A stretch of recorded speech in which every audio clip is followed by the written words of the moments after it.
Welcome, family, to another episode of the Midnight Moods podcast. This is Conscious Conversations, real talk with real ones. I'm Coco the Conscious, aka Mr. Moods. My real one, my special guest for tonight is Charbell. What up, bro? Yo, what up, homie?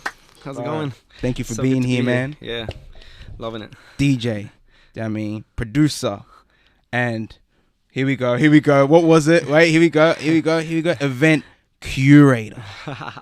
Love the sound of that. Bruh. Rings. It left for a second and then it just Flew back right in. That's it, man. The Event Curator here, and that's actually how we met. One of your events that you curate over here. Yeah, just behind this lovely building. Literally, as shout part out of to it. shout out to Eastside. Literally, we were connected. I'm like, bro, there's a party going on. Literally, just between this thin door, it's like a whole other world. Actually, when we used to send the location to people, we say, look Yeah. for the EastsideFM sign and just walk right next to it. Dude, that's why, like, I'll be doing a show like Midnight Moods, and I'll just hear the phone going off, and I'm like, bro, are they like callers? And it's like, because when they press the button, it becomes like a phone call. Yeah. Something in its callers, and it's not. And then I go to the door, and all these people are like, yeah, man, we're ready. I'm like, what? We even started to put a thing like there, like do not ring on the radio. Yeah. You know, but I mean, you didn't mind. Yeah, no, it was all good. It was funny because I'm just like, yeah, the electric music, yeah, that's over there. Yeah. Like, oh shit, but it was cool. It was fun, and Bringing the culture to the building. I was gonna even say more. Yeah. you get a lot of. I was gonna say that, like, you Yeah. get a broad scope of just like people. Do you know what I mean? Cultures, ethnicities. I love it. It's like a melting pot. Yeah, 100%. So, what would the music? So, for example, the event, is it Pulso or Beirut? Is that the one? Yeah, like Pulso is the event that we were holding. Yeah. It's pretty. Okay. Beirut is like the brand that I kind of run events under, kind of thing. Yeah. Okay, so break that down for us. So I came from Beirut. Like, I'm not from Beirut. Like, I'm from Lebanon, and Beirut is the capital there. So I wanted to create something just to like kind of represent. And I like that. Beirut came in a conversation like years ago with some friends before I even started doing events. So when things started up, I wanted to like put a name to it that like represents me in some way, and then Beirut came about, and then Pulso is like a post lockdown thing. Once like things ended, and I just needed like a fresh touch of things, and like my perception changed on things and stuff. So went with a Pulse. And I like that. Also started and just try to give it like its own unique atmosphere. So, so that's how Pulso came along. So it's that Beirut was the root, like the foundation. The foundation. Yeah, 100%. And then Pulso came. Yeah, and gave it a pulse. Ooh. Yeah. Damn, that was nice, bro. Yes, let's go. Shit. And Beirut, because I followed the page, and I was as soon as like I connected with you guys, I followed your stuff, and then Beirut is spelled Bey, right? It's not like Beirut, the capital. Yeah, just gave it a little. So you full changed it. Yeah, but I like how, and the root is like ROT. Like I was like, all right. Yeah. And then the flat, and then even the emblem, it kind of gives like homage to the Lebanese flag, because it's like a tree, right? All right. I was like, these guys are on some. Because I was looking at it, I'm like, because I think like that. Yeah. Like when I'm making like symbols or something, like that's how I'm. Like exactly how you guys or whoever did like created that. That's how I see it. Yeah, that me lens. and one designer friend. She left Sydney. I met her randomly, and she was living in Barcelona. Not even working in design much, because she was still figuring out some shit. And I hit her up. I'm like, yo, I need this logo, and we've spoken a lot. And you left, and I don't know if you're doing it, but like, let's work on some magic. So it was like team effort. Damn, she did her thing. Yeah. Shout out to her, whatever. What was her name? Carla. Shout out to Carla, bro. She came through, because that, Shout out to Carla. it's nice. It's literally like, and it's like the ads above, so below. Like, there's a lot in it. Check it out, fam. You got to. Boom. So like with the Beirut, so it's a joint event, basically a joint. Like I mean, I don't expose the Beirut brand right now a lot, except to share things, because what we did, we created the Pulso event, and we created like the Missing Piece festival kind of thing that we did last year. Yeah. And then these two are in the forefront. So I think I will use it more to show it to people once we are doing something bigger. Because right now I'm in this time where I'm working on something bigger than our usual things. So once that happens, then I will probably want that. To be like, nice. 100%. So how you said Pulso, like it was because of what happened, like that kind of gave you that like. What was like the intention for Pulso? Just like to emphasize on the people liking freedom. Basically, Get into it. Yeah, because we initially it started behind this building as well. That was our first time. So initially, like, I've had this like concept and the word boiling for a while, and I never like put it to use, you know. And we even made the logo like over a couple of years ago with a friend, and it would have been something completely maybe different, and then it just stayed there. I wanted to launch it right before the lockdown. So all of this shit happened like 2.5 years ago. Oh, wow. And I had a date lined up and everything, and then everything shut down before we reached that date, and then it just stayed there as like a logo file that was never used up until like things were recent. And then I met my friend who was participating in this space, and then we found a place where we can just go and showcase different artists and different art types as well, not just music, you know. So we had like dancers, performers, visual projections. The visual projections, I saw one of them. Yeah. I was like, and it involves like a lot of different hands, different visions, like everyone contributing to make it a thing. So that's what I loved about when I went in. Like, you gave me a little tour, and then it was one of those projection ones, and I was like, this is dope how you guys have brought art, like, and the music together into the space, like, and, live, you know. And the projection part is cool because we got like different people showcasing what they do each time, and then you project on existing surfaces and existing like structures, and like get people to realize where they are rather than like, you know, just be there for the music only. So it's nice. Wow, it's an experience. Exactly.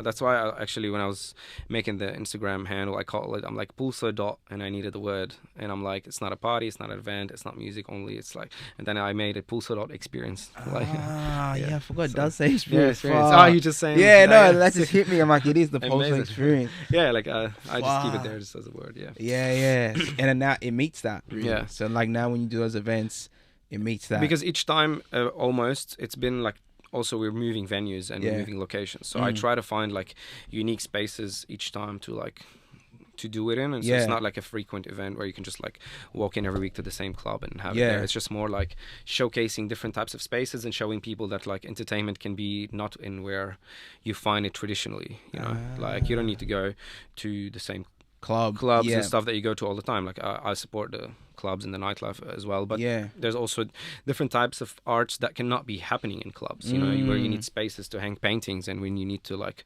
just be there for a couple of weeks doing projection preparation on a structure that, you know. So it's pretty cool. It's like you create the environment wherever you go. 100%. Damn, that's dope. Do you prefer that? Like, have you done events where it's at the same venue all the time, and can you compare those two, like, your own experience? From my own experience, I enjoy the freedom that you get at maybe venues that are considered where you're not trying to sell alcohol, I guess, you know.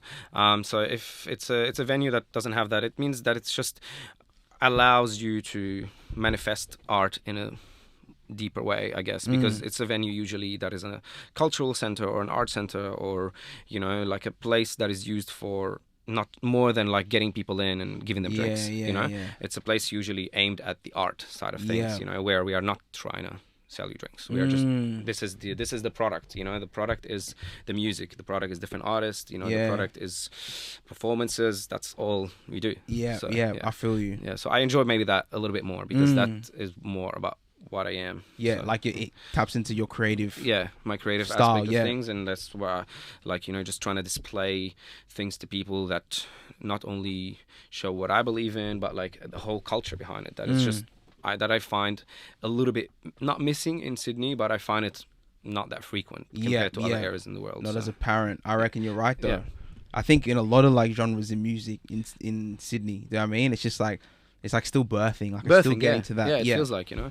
So it's a good time though. Like, to be 100%. In it, and like especially with how you got your events as well. Like, because I mean, I haven't been in Sydney for long, but what I know from all like my family here that have been here for longer is that in the 90s and 80s things were a bit different here, and then they went to like a downshift change, right, for the last 10-15 years for whatever reasons. So I think now it should be on the time where it's like on the up for different reasons, and the people pushing it. So hoping. Let's hope so. Fingers fucking crossed. But no, I think you're right. So you said you haven't been here for long. So as in, you were in Lebanon? Yeah. Oh, okay. Yeah, I was born there. I lived there all my life. And so how long you been here? I've been here for Sorry to cut you off. Yeah, no. So 7-8 years, I think. Okay. Yeah. I moved here to initially I had family here for a while, and then I wanted to come check it out, and then I didn't want to just come for a little trip, so I came here. I studied. I actually came to do my masters. I did I studied IT and this kind of things. You know, in my previous life / current double life occasionally. Past life, double life. Yeah. And I came here, and then I was a little disappointed initially from the art / nightlife kind of perspective, because I mean, of course, maybe I didn't find out about underground music initially, even though it was happening in venues. When you search it up and when you come to somewhere like this, you just get pushed to the more commercial places where, like, you know, this is where everyone goes. Yeah. So everyone go there. Yeah. So I'm like, okay, this is where everyone goes. So in the first couple of years, it was like, you know, me bouncing around in different places, not just about the places, but about finding community where you feel like you belong and you relate with more people. That's a big one. Yeah. Yeah. Because, you know, I was going out with some people that I meet in different places, but I never felt like home. And then up until like maybe my third year, where I just started chasing some sort of music, or chasing, not chasing, but just on my journey led there, like meeting people outside of a place that say, let's go here, and then being taken to, and then I found out more like about the music that I like, and that led me to meeting the people that I connected with deeper, like made some really close friends that were on similar journey as me. I've been doing music like on and off since I was like 10, but more or less also electronic music wise was more recent, like maybe like 6 or 7 years. So do you think Australia influenced that? Yeah, maybe. I was also just getting into electronic music more. So it was like the music more than Australia, because Australia didn't really have that much of a electronic music scene that influenced me a lot, you know. But I mean, it was a combination. Some people that I met, plus me loving this music. And I was actually working in the office one day, and I always just like was doing some music at that point, but not really putting my effort into it. And I felt like shit in the office. I was like, fuck this, okay? You know what's happening? Like, because I was creative all my life since I was like 8 or 9, like writing raps and trying to record out of like nothing. And I always loved this, but I always did pursue like my professional career, whatever, like, you know, we're going to call this like the system. And, you know, and then I went home literally the day. Second day, I went and spent thousands of dollars on decks and made like this whole extra room in my house dedicated for this. And I just was sitting there, you know. I was like sitting there just indulging. I taught myself a lot of things, and then from then on I remember I started like showing up to, it was like back before COVID, so you had to go to work in the office. Not everyone's working from home. And I was showing up late and stuff, because I stayed up like until like 7 in the morning trying to record like this nice 2-hour mix and curating it. Well, and then up until like a few months in, I was like, okay, I need to play music for people. Like, I'm ready, I'm down. And then I started doing, it's hard to break into the scene straight away, so I started to do my own events, because that's I love that, though. Like, you, instead of trying to like join them, you just do your own. You just do your own, like, because boss moves, bro. Yeah, because like, you know, it takes a lot of like maybe networking and trying to go there and like, I don't know, not pretend. Just you need to do things very differently if you want to like try to get in that way. So I was like, I don't really care. I just want to put people that I like and people that they know in a big room and play some music and create a vibe and atmosphere. That was initially what I started. You know, I love that as the intention. Like, it was simple. Simple. Literally, like, as I was just enjoying it. I like smoke up and play, and it's just nice. And then a few months from that, I think, is when I kind of quit my job because I was like, okay, let me try to like go 100% into this right now. And I think that was the best decision that I ever made, because like it wasn't something easy to make initially if you're thinking traditionally, because I have a good job, it's really good income, and it's like Sydney's an expensive place to be, but then I just felt like, I'm like, okay, I love this. This is you know, the way to go. And I was like, I'm just gonna try to do music and host parties and just see how that life will go. And then it went really good, even that COVID like put a lot of like blockers in the way, but we still managed to find the time and the place to. Would you say those COVID like blockers kind of gave you more motivation? Like, motivation, yeah, exactly. Yeah. Like, I was like, can I get into this? Yeah, I can. Okay. Yeah, like, man, it was literally the motivation. Honestly, like, because I think I remember like that first week where every venue and every party just shut down. It was March. It was the 20th of March, and I remember we had scheduled like a gathering where we're gonna play music and stuff, you know. And there was a lot of people expecting it and like wanting to come there. I wasn't sure of who will come and who not. Like, we don't do anything here. We just put up music somewhere, and then people just come and listen to some music. So they're not like. And then I remember my partner in doing things at the time. He was like, he bailed on the day. I was like sitting on the phone talking to him in the morning, and I can see everything else announced cancellation online. It was like literally domino effect, you know, and then he was like, oh, you know, man, I think we should like bail on this. We shouldn't do it. And he's like, yeah, no, I'm out. And I'm like, okay, sweet. And I sat there like under my bed. I remember this moment so clearly. I was like, just in my thoughts, and I'm like, damn, like I was so excited about this. It was seeming to be a lot of momentum. And then I was like, all right. Sometimes I use logic. Sometimes I try to listen to my higher self. More often logic. So the higher self, because we're disconnected more from it, and I try not to be. But then I just had a thing that said like, you should do this tonight. It's gonna all go well. It's gonna be perfect. And then I'm like, all right. I hit up Emmanuel and Danny. It was like, they're like my two peeps that I know. Shout out to the E-Man. Shout out to the E-Man. Yo, you're gonna be listening to this. I know you're gonna be on this soon as well, bro. Fuck yeah. And I was like, yo, I just need 2 of you and we can do this on our own. Let's go. And then like we rocked up, we set up. It was like seeming like it's gonna rain, but rain cleared up. There was 400 people dancing till the morning. We packed up, sweet, got out of there. I swear it was like the best night ever. Like the energy from that night created like my buzz for those like 2 years to come. So I think like that was the pulse. Yeah 100%. Wow, the pulse inside me before it. I love that. So moral of the story as well is listen to your higher self. Yes, definitely. Yeah, definitely. Because I think we're being like pushed in the world to like not listen to this higher self and listen to logic, authority, laws, books, posts, everything. But like, you know, we by nature have like a higher self that talks to us. And most of us, if we're really real with ourselves, we know what that answer is. There's always an answer inside of us that feels like the right one. And we always know when we are actually making our brain veto that into some other decision that we're trying to make. So, you know. It's true, man. It's like you always know, like deep down, like everyone can recognize that voice. Recognize that voice, you know? But it's just like you push it away a lot. And but it's still degrees, there. It's still there. Yeah. You know? 100%.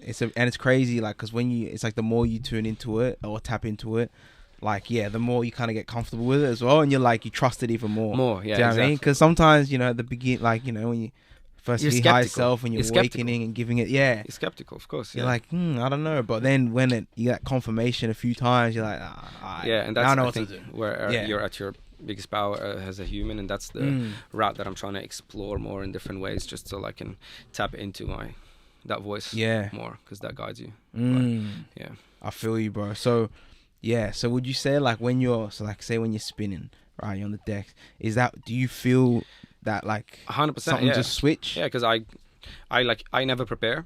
Maybe I shouldn't be saying this, but I never prepare for any gig that I've ever had, more than constantly having my music collection and like samples and stuff like this, you know, and just constantly updating it. But I'm never like ready with an order of things and this is what I'm doing today and stuff. Like I just rock up and, you know, get inspired and then just get in and see what the flow should be like. And it's been good so far, so I'm just gonna keep doing this. If it's working, just keep it's working, keep going with it. 100%.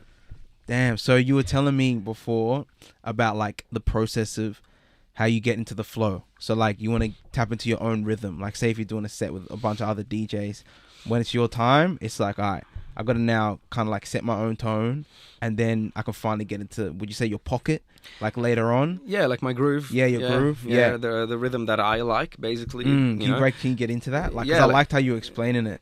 Like basically, I like to take my time doing things, hence why like I enjoy playing a little bit of longer durations. Like an hour for a performer is okay. I think minimum should be 2 hours if you want to be allowed to get really creative and get into a rhythm where you don't feel rushed. So a couple hours is good, because the first half an hour usually you're getting the whole room to be listening to the groove that you are vibing with on like and I usually would make that to be a little bit slower, just because everyone's heartbeats wouldn't have started dancing around the same time. Ooh. Right? So like if you're playing at a party and there's like a couple hundred people, there's people have been coming for the last hour or two, and people are in different conditions, and like we do sync the music with our heartbeat even without realizing, because that's how it works. Like not necessarily that your heart is beating at the same speed of the music, but it's beating in a speed that is proportional to it, in a consistent manner. So yeah, I try to like start things a bit slow, and I use a lot of different elements in the first half an hour to capture more people's ears, because everybody's waiting. Not everybody's waiting for the same music. Even when you go to a music party or event that is very niche, you know, there's always people that just ended up there, you know, not with a lot of pre-planning. So it's nice to like tap into everyone's brain and and then if people like hear something they like, even if the next thing that they're hearing isn't something that they're used to, not necessarily they don't like, just that they're not used to it, because everyone would enjoy every music if they get used to it. I guess we just like what we like, and we think that's all we like, you know. But if you surrender to the rhythm, like, and start moving, you can like a lot more than what you think you like. Yeah, you open yourself up. 100%. So yeah, I try to do that for the first half an hour to like, I guess, open more people's ears / brains up, and then I can let loose more, because now I know that I'm connected with more people in the room that got into it for the first half an hour, and then I can take it up a notch. Bro, that's deep, bro. Because I'm listening to this like, bro, this is like even like on a biological level, like when you're talking about the heart syncing up, and I was thinking how like everyone's heart, you're trying to get everyone into like a common one groove. pulse. 100%. That's what I do with the Pulso thing, is like, which is like, some people call it a dress code, a theme, whatever. I'm basically telling people like kind of like what it's recommended that they wear, so we can be on a vibe, you know. It's not like, you know, if you're coming and just rocking up and wearing your thing, we're gonna say no. It's just more like, you know, in the first time that we did it, everyone kind of like got into that and dressed in a similar way, and it helped in making also people on the same vibe, because you know, when we go to party and dance, what are we going there really for? We're going to connect with others and listen to some music, and music helps us connect with others. Like, this is what it is like for me. Like, I listen to the music, but I'm dancing. You meet people when you're dancing. You meet people when you're like standing a little bit further from the dance floor and having a chat. So I found that creating this sense of unity gets people to enjoy their experience a lot more, you know.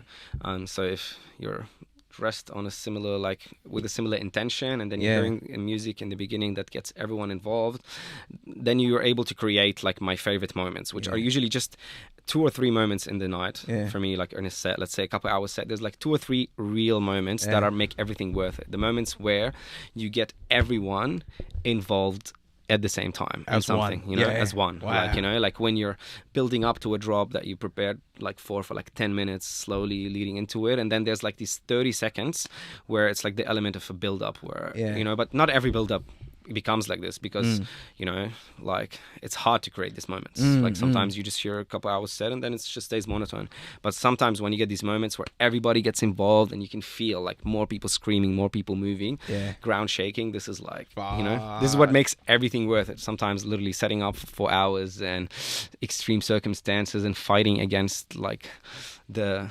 natural like, elements. And that makes everything worth it. That one moment, I was like, this is this is it. Yeah. And do you know when that moment's like honest? Like, can you tell like time before, or it's like it just happens? It just happens. Yeah. And you look around and you see, like, I see usually around me, like, you know, people that I love and closer friends who stay close to me when I'm like playing, and then everyone's involved. It's like, you know, everyone is exchanging love and things. That's dope. Just, you know, it just.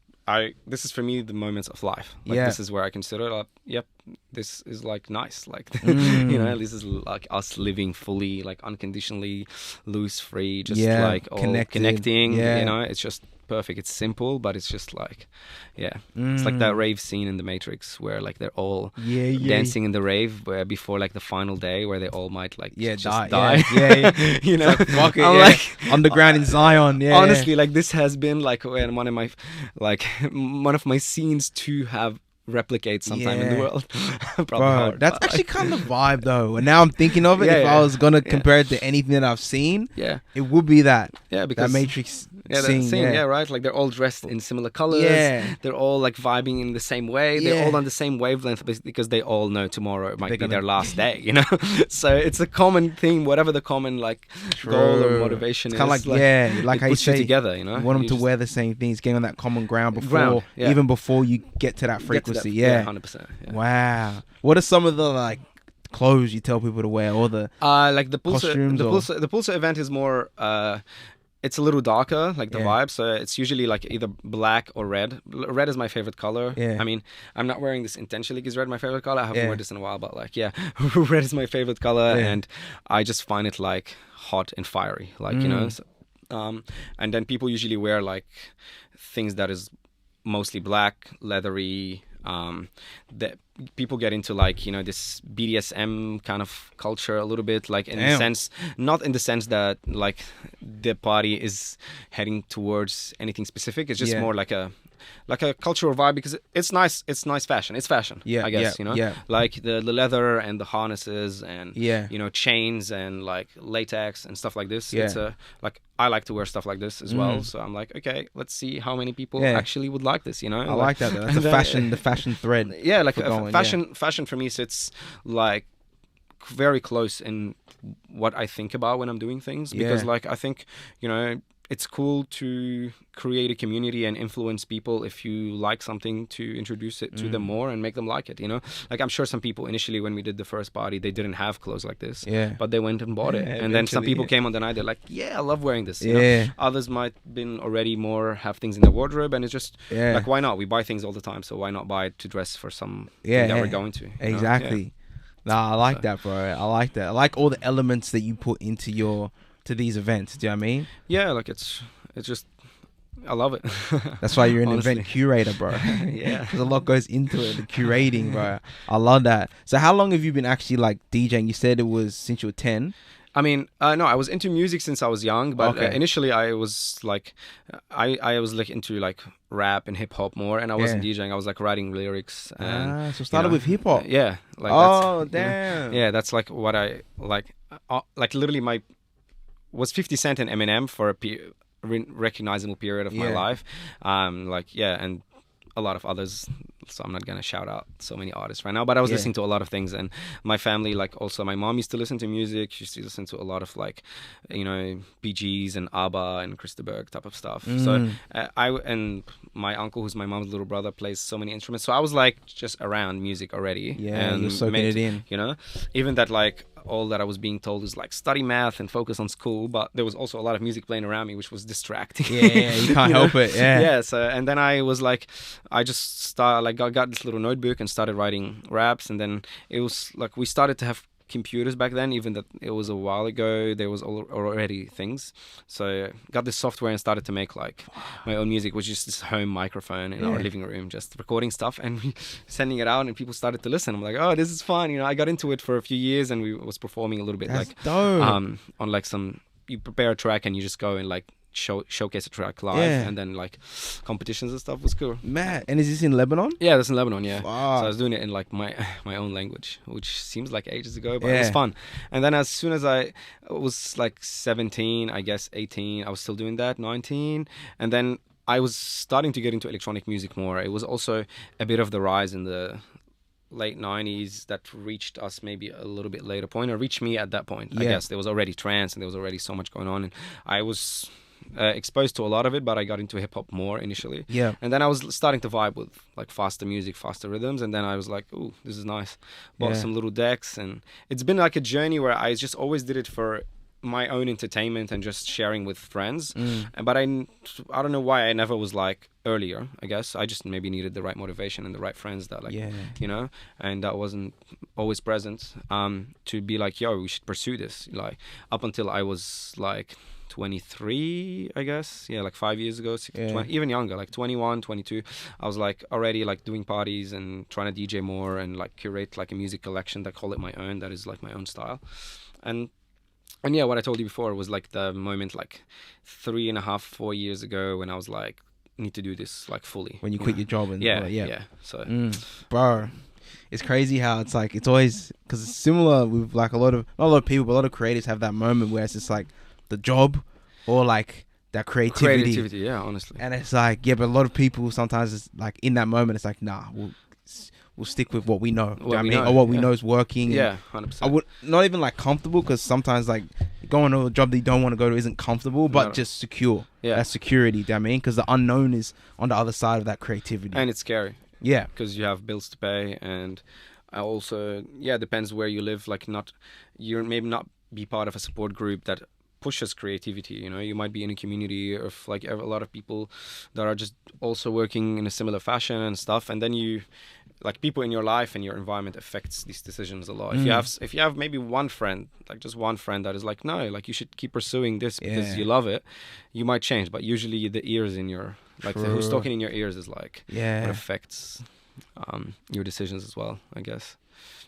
That's a big one. Yeah, literally one friend sometimes. You're right. Change. Like the whispers in your ear, not just like your own voices, but the actual people that you're keeping around you. Like, what are they saying to you? Yeah, you should always like, I don't know, people forget this sometimes, that like your circle literally affects who you are continuously. I heard this saying like, you are the top 5 people that you spend time with. So, and I like sometimes like try to think like, who am I spending time with the last couple of years, like top 5 people, and what am I spending my time doing, and it is a direct correlation. I want everybody, if they're listening to this, to think of this and just see that it's definitely true. So your circle and your friends and the people at that point in time doesn't have to be your best friends since childhood. Just at that point in time, because we have periods and people go into our life now, it affects your path and your journey. So you should make a bit of more conscious effort, to like get close to people if you feel that you have a goal in your life that you want to do, and that you guys can be friends and be aligned and like motivate each other. It's hard sometimes, because sometimes we are just hanging out with whoever like comes in our way, but we also shake some people's hands that we know we can have grounds that we will have mutual interest and stuff. It just sometimes like, friendship takes work. I believe that, like, because you don't just like meet someone once and then you just say bye and you become friends. Like, someone needs to initiate more and the other person will initiate back. And, I think working towards having friends that have common inspiration and goals as you is like one of the main keys to succeed in anything that you want to do. That's a really good one. You're right. Because it's like, I like how you said when you like align, when you both align, that you support each other and stuff. That's a big one. Yeah, exactly. Because then whenever like you're losing motivation or you're losing traction of, or you're lost between focusing your attention here and stuff, it's good because if there's multiple people pushing a common project or a common goal, it keeps going. A collective, like that's why it's called a collective. So, and it's like the more of you like focused on it, the quicker and like the more like energy you can create to be created. You're right. Yeah, 100%. So have you built a team with your events? Yeah, I mean, initially I was it was my best friend like a few years ago that we like his name is Brian, and we became friends like 3 or 4 years ago, and we were on like similar path, similar journey, like also like into this music, into creating experiences and stuff. So we worked together for like a couple of years, and we created like that festival, Missing Piece Festival, together last year, which was like a kind of like, I wouldn't call it a festival, it's like an arts and music getaway, like arts and music getaway, like we just like people can go camp, we have performers playing different types of music. Oh, you can camp. Like a bush tour, would you say? Or like from Friday to Sunday. We call it a lot of things. I mean, but like I use this like arts and music because this is like the kind of the best definition that I find described, because like it is a bush tuff, but it's also like, bush tuffs can be just taken in a wrong way. I don't know why. It's like we live in a place where like playing music out in the open has like is treated like crime, So like who knows these days? Yeah, it makes me much more aware of what I call things and stuff. And it is true. Like I met a lot of people in this industry and who are very aware of their definitions of what they put on publicly. If you want to hold things, it feels like there's like Big Brother watching us, making sure that we are not playing music unless we make 20 applications and pay 100 grand for, some certain organizations that belong to the government. And then, so it's like, it's a bit, this is where we at. It's a good point. Yeah. That's such a good point. Yeah. Like, hey, I want to go sing in the street. Yep, you have to pay $700 this for this permit, application, that and you get permit. this permit, and you can do it only in this hour and this hour. And Yeah. this is like, it's like I just wanted to play my guitar. Yeah, in the yeah. street. I mean, I get it. There's a need for organizing things, but sometimes it also feels like just there's a just making it harder. Yeah, like, it's a bit like unnecessary excess. It's a bit excessive. Yeah, excessive. Yeah. So, but we're on to it. I'm already like I'm working on the next edition of the festival. Might not be, it might not be called Missing Piece. I'm not sure yet. Like if Missing Piece will come back soon, because me and Brian are working now on our different projects. So we're putting that on the pause. But I want to make a festival that is like bigger. That we're gonna go like fully festival title publicly, and I'm gonna follow the tracks to make it like official, because New South Wales now needs more festivals, I think, because we don't get 100%. Because I've been going to Queensland a lot to attend some of the events there, and I drive 11 hours up, 11 hours you drive down. there? Yeah. So I did like Damn. like literally recently this year there was one, and there was another fortnight there was another one, and I drove up and down to both. Like the second one solo, up and down 11 hours. Are you performing? Naps. Are you I performed at one of them, yeah. What's that like, doing the drive and then going to perform? Do you give yourself a day to like recalibrate? I was playing on the last day, so it was nice. Yeah, I got there on the Friday. I played Monday night. It was nice. It was nice, bro. It was chill. Yeah. It was such a good experience. Like, these things there are amazing, and Queensland is laid back. Queensland is different, bro. I was in Brisbane lately, and I was like, dude, this is like, the energy's different. It's laid back. Obviously, the weather was way better. Yeah, warmer. And then there's a festival called Promised Land. It's like heaps of Afrobeat artists, Burna Boy and stuff. And I'm like, surely it's coming to Sydney. And it's like, nah, it's just up there. Yeah. And I'm like, yeah, because New South Wales it made it harder to create these experiences exactly because of the restrictions, like, you know. So Queensland is more facilitating, and the community is already strong behind it. Yeah. And I mean, it's not as easy, in my opinion, right now, if there are things that are going to change, because there's a huge community behind it. Like, if there's 10,000 people attending this one festival, and there are big community vibes there, it means there's like 100,000 people of their families and their people, and they should be able to influence things not to be fought. Yeah, you know? I see what you're saying. So it's pretty cool there. Yeah, like, it's a chill vibe, you know. Police was walking around making sure everyone's safe during the festival, you know, just vibing to the music and stuff. So it was nice. That's mad. That, I know a lot of people that are moving to either the Gold Coast, or like my brother moved to Ipswich. Like, everyone's just like heading up. Yeah, I mean, like migrating north. This is an unofficial statement, but I'm also probably thinking that like very soon as well. Like, damn, bro, here we go, another one to add to the list. Yeah, because honestly, I want to go to these things. There's a lot of them. They're all in Queensland. Yeah. First, second, warmer weather. You know, facts. Facts. I mean, I'm starting. That's already two big reasons, and like I can work from there, and there's people that like electronic music, and it might be. Do you reckon more opportunity?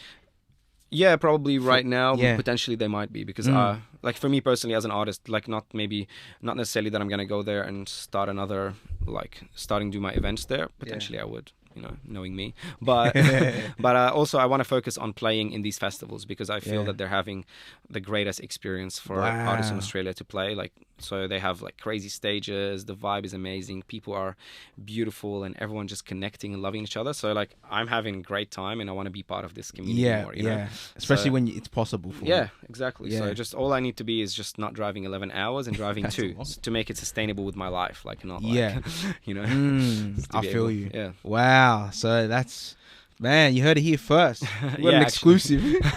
Honestly, because I was actually thinking like I would probably like this is the only time that I'm going to be saying that I'm moving to Queensland, because I was deciding to keeping it like unofficial, because like I still want to belong in the New South Wales, like Sydney music scene, you know, because like this is where like I have like a lot of my friends and like the people that follow the brand, and I still want to have my biggest presence here. But you know, me physically, I might be like kicking it in Queensland, I guess. Because you could do both. 100%, like, you still be present here just whilst being flight. literally 100%. and it's like you want to be somewhere where you could be like more creative. 100%. You want to be in a place where it's like conducive for your creativity. Yeah. So it's like where you don't have limitations or restraints, or do you know what I mean? You got to like kind of question yourself. Like, because whenever like you don't act on that moment, I feel like, especially with creativity, whether I'm like writing or like recording, if you don't act on it instantly, that moment of like, just goes. You could say doubt, it will just go, because you took that little second. Yeah. It was just too long because you second guessed that. Yeah. So it's just like, if you're in somewhere that's just like kind of allowing you to have your peace, your space, it's just like, it'd be great for the creative juices, bro. Fucking maybe that's a sign. Bro, literally 5 people now.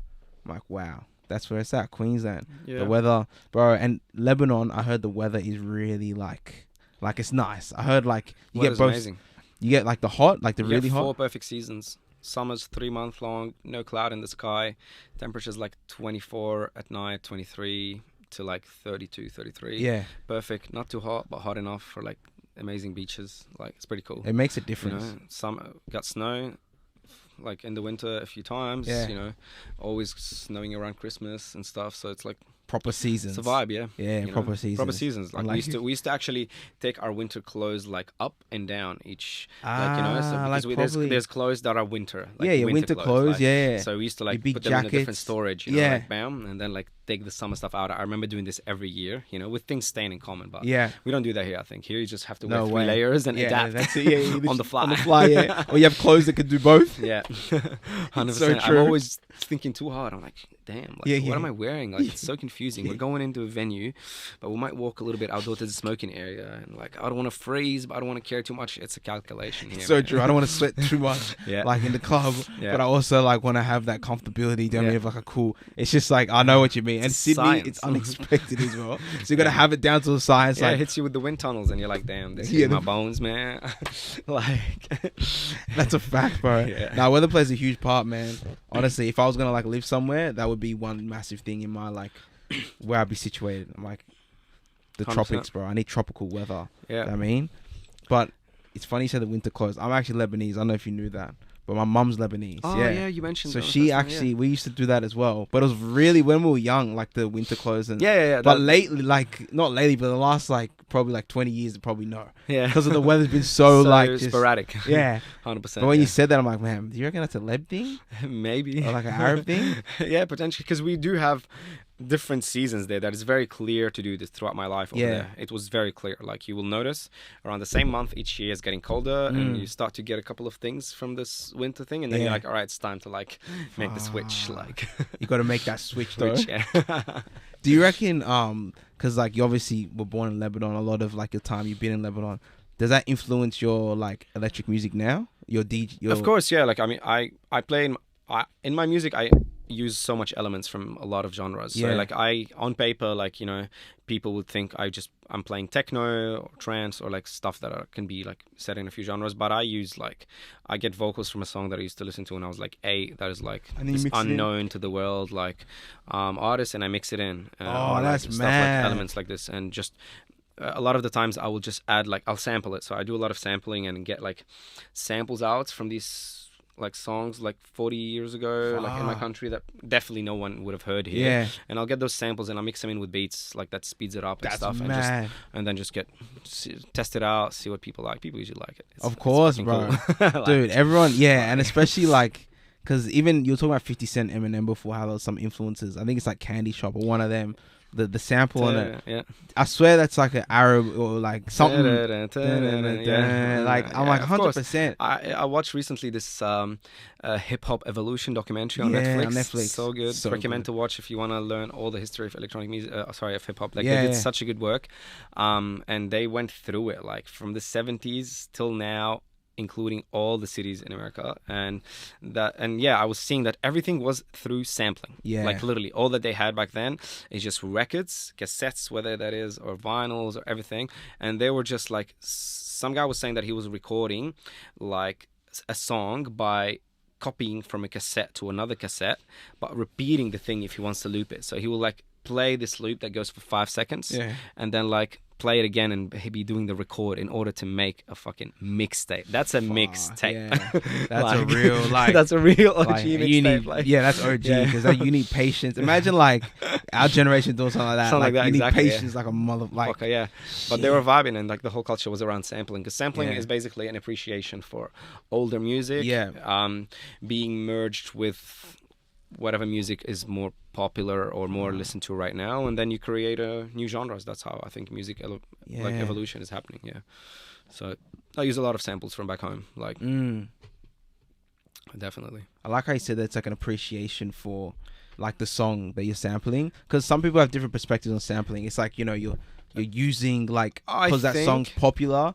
But I like how you said that though, like because I think like that perspective. personally, I think all the people that think that sampling ain't good are Yeah. just record labels Yeah, and the facts. business, you know. Facts. I mean, or maybe like the artists themselves, if they were like sampled and on a song that is going very commercial and no one even like asked their permission. Yeah, or they get no recently, recognition. You know, for they got it, recognition, or, like, because they're not mentioned. But if they're mentioned on the track, if they're like using their voice or their music, then it's okay. But I think sampling is amazing because like you're just, you know, you're re-pushing some sound that was like probably more forgotten and giving it more like an audience. So it's just the record labels. I remember even in the documentary that I was like watching, for a period in time, I think it was in the 80s. No, sorry, it was in the 90s, late 90s. After the 50 Cent started doing mixtapes. That's how he actually got into things. He started doing mixtapes because after being shot and stuff, like no record label would fuck with him. So they just started doing mixtape and recording themselves, and you're doing mixtapes from other like artists' songs, but putting his in there. Yeah. And then there was a whole mixtape movement around that started surpassing the labels. People were just selling mixtapes out of basements, mama's house, everyone's house. Yeah. Everyone's trunk, cars.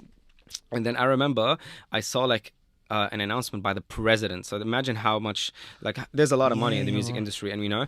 And then they made arrests. They went and arrested record store owners who are selling mixtapes that were not like from the record labels. That's wild. And they made it on national TV that like this bulldozer was bulldozing thousands of mixtapes, and that was like the death of mixtapes. Like at that point, you know, it was business winning. I mean, we still do mixtapes, and they're in the form of SoundCloud and stuff. But I remember this because that's like SoundCloud is more control and it's online and it's a different world. So yeah, but that's wild how that happened when you think about it. Like literally, the president literally. I remember that scene like in that series when they showed that. I was shocked because I'm like, is this legit? Is this like legit? What the fuck did They're that like, happen? I saw a video. They were arresting this guy that owns a stall because he couldn't say where he got like a few cassettes from. Like they're like, we're arresting you and stuff, like putting him on the car because he's selling some mixtapes. But yeah, this is sad. We're laughing about it, but this shows you like, you know, big business like makes decisions that affect the whole world. So you know, like it's true. Yeah.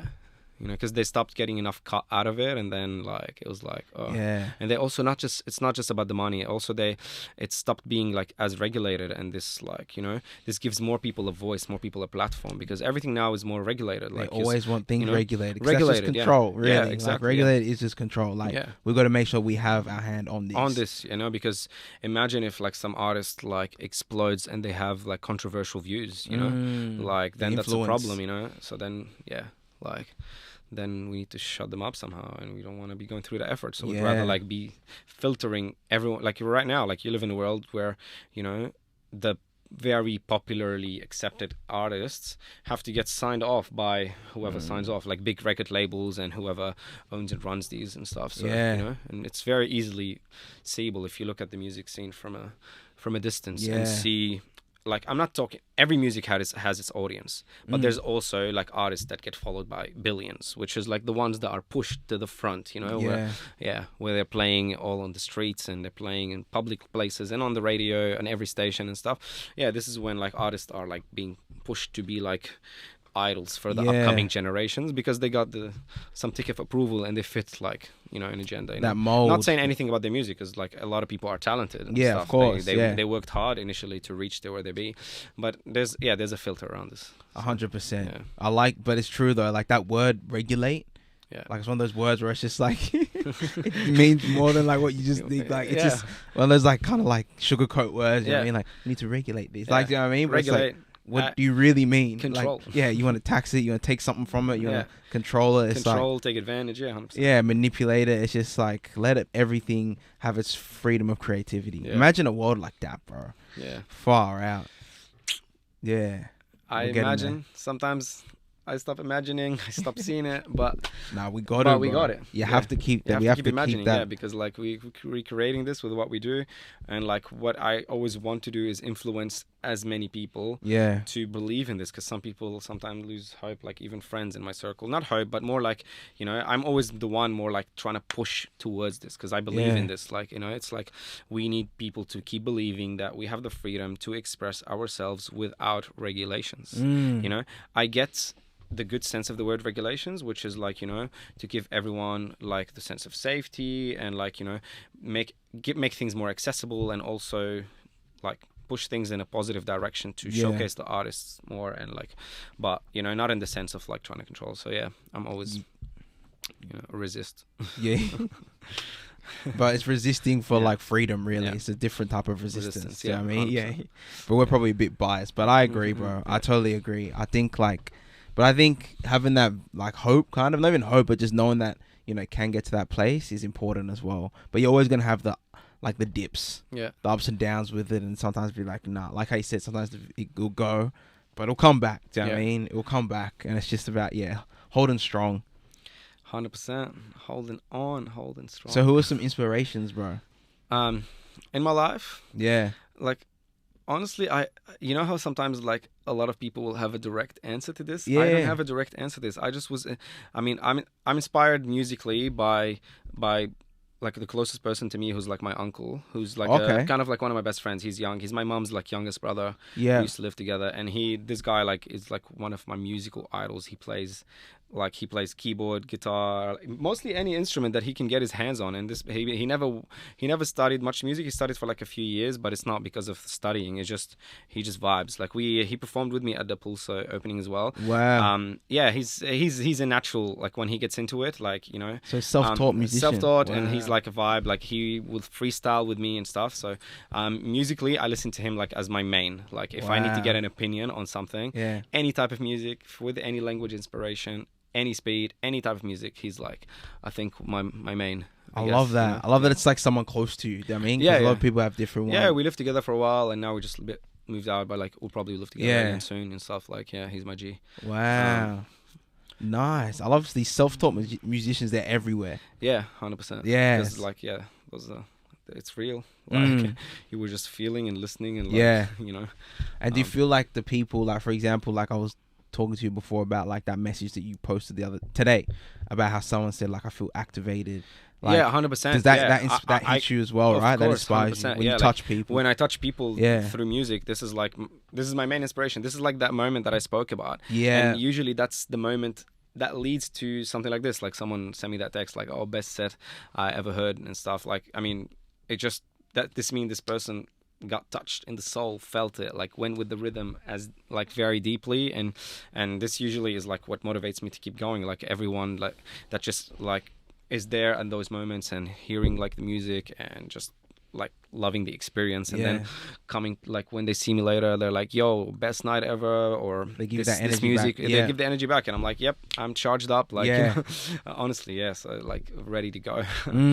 So shout out to everybody that ever said that to me, and like, gave me inspiration, because like honestly, if I'm doing this and I'm just doing it like for me, like what am I doing? Exactly. Like, you know, even that like a lot of the times I don't connect on a one-to-one level with a lot of the people that like I play music for or that I host, you know, just because there's not enough time in the night, of course, things are crazy, but like, you know, you guys make this happen, like whoever you are, like you know, you make this happen. So like, I love that, bro. People that are dancing hard, like, and stuff like that's actually, I want to dedicate a special inspiration to the first 2 rows, or maybe all the rows where people are actually dancing hard, because like I appreciate the social aspect of nights like this, but I also like to move. I get inspired by people that are moving, because sometimes like if I'm performing in a place and I like, this is who the sample that I like would try to vibe with initially, because they're the ones moving, so I can see how they're moving and see if I need to speed it up, or if when I speed it up like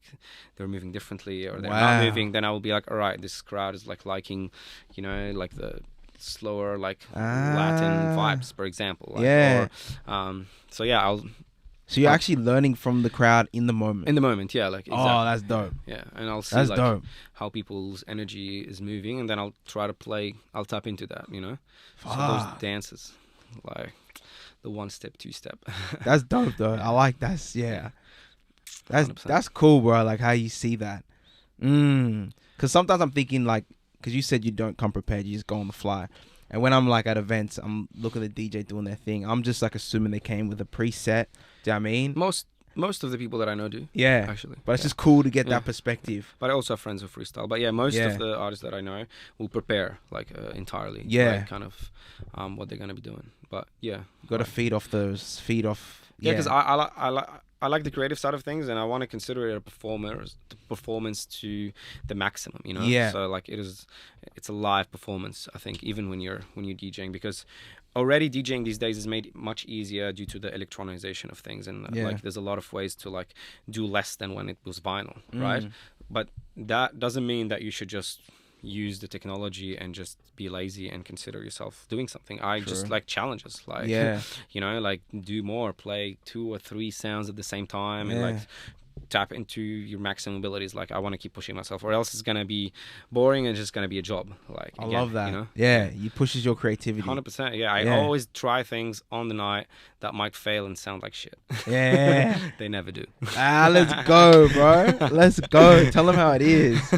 But see, you take that risk. Yeah. Do you know what I mean? Where, you know, some people might be like, nah, it goes back to that safe. 100%, like putting a job and taking that on unknown. the fly. Yeah, like chucking some like acapella, like of like, you know, I don't know, like some raw Notorious B.I.G. acapella that is in a weird different speed, and chucking it on top of a track that is like playing like harder, fast techno, and like not trying it at home once is usually like, that's mad, you know. But I love it because sometimes when it works, when it all works, I'm listening to it at the same time with everyone, and that makes me enjoy the night more, because I'm like, oh shit, I did that. That's 100%. Mad. Do you ever look back, like, because obviously you get people that film and stuff, and then you'll catch a moment when you're looking back, you're like, fuck, I was in like 100%. Recently, like in the last few times, I've been, because a lot of my friends will be so in the moment that they forget to film, and unless I have a professional person taking videos, but they don't usually record the whole thing.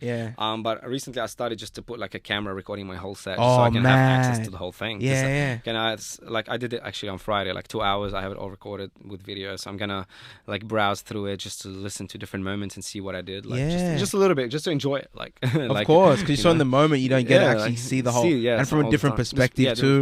Like you could probably take like not notes from it, but take things from it where you could have like 100%, even tweaked it, exactly. or missed something. Like I'm playing in the moment, but I'm definitely, there's things that I can improve in regards to my style. If, like, you know, like some transition from one genre to the other. Like I can listen and learn for sure. Like, there's always room for that improvement. Yeah, because I can see sometimes like in the video more than what I was seeing from where I am, how people were dancing. And if I see that I changed, for example, to some other genre, and then the dancing changed or became less or more, I will know. I will try to be like, okay, I changed from techno drum bass. What was like happening? So, So do you get, like, would you say the most of the people that come to the events, they're all into, like, they know what they're gonna get, or sometimes people just walking in, they don't know what they're getting. They maybe know half of what they're gonna get. I guess that I'm gonna be like said safely, because I'm talking about my parties. There's other brands that will like have more linearity in their music. You know, like that it's like you're going for this music only, and I'm not about that. Like I wanna, like I fuck with so much different shit that is like, you will know like a vibe of what the type of music is it that you're gonna get. But like on Friday, it was a surprise of every artist. Like no one knew what they're coming. I had friends playing all sorts of things, so I like that element, because I'm putting artists that I like to listen to, and I also meet some people sometimes. I'm like, oh, like I wasn't listening to this before, but I like it, so I think you should play it for people that I invite here to dance. You know, so you don't, like, I think a lot of times you can get surprises and like not expect what you're listening to. That's the best. People come more for like the experience, and they know there's gonna be like some techno for sure throughout the night, because that's like one of like our main foundation. Yeah, but there's a lot of stuff happening. That's mad. So, I love it. So you come across someone, you like, if they put you onto some like genre, and you'd be like, fuck, that's cool. You'd be like, come through. Recently I wanted to do more like I've been taking a little bit of a break from doing small events and stuff, just to focus on like any next big projects. But I always try to involve like live performers other than DJs into what I'm doing. I've been like wanting to like do some rap live. I haven't got to it like with a couple people to perform, because it takes a little bit more preparation in regards to like synchronizing, for example, with the music and stuff. But yeah, like that's something I'm like gonna tap into next. And I've had like the keyboard, saxophone, stuff like this. That's cool. But like I've also recently working with someone, potentially I found the right person to do like electric guitar. Ooh, Like, you know, wow. like metal kind of vibe as well. Like that's cool. Yeah. I'm thinking of that dude that Michael Jackson had. Let's hit his up name? that guy. Yeah, that just You know? goes ham. Like, 'cause I was Yeah. just picturing it. Like, yeah, that is intense. When you just got that. Like, Under the red lights. Yeah, you know, yeah. Like with the, you know, unexpected as well. Like, you know, I think the element of surprise in shows is always really nice. Like, it's nice. It's a bit challenging.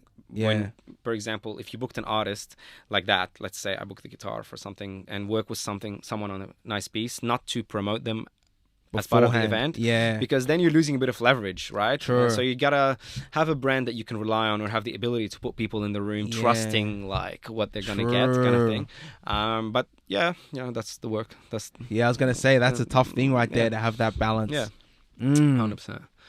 So you just gotta take some content from everything that you do and make sure that you use that to inspire people to come to the next thing. And it's we've been doing it's well, real. bro. It's footage, you know. Yeah. Like, just people will watch, be like, oh, I like this. Let's go check out something. Yeah. So yeah, Sydney's tough right now though with events industry specifically, because tourism hasn't opened up properly yet, and like a lot of people went on sudden holidays now because it's been a couple of years where people weren't able to. Everyone's in so Europe. it's been a downtime. Other than like everyone is overseas, we're not getting the fucking traffic yet here. Like, you know, people were still hesitating. I think it's happening soon. Summer's coming up. The wave, this is like the summer where like things are open fully for a while. So I think the summer is gonna be good, but please have some sunshine. Please, bro. I was gonna say, if it's like a proper like summer, like Australian summer, it will attract everyone. Open up and but like everything. If people are looking at the weather of Sydney and they're seeing rain, so I don't know who's running this like weather department, but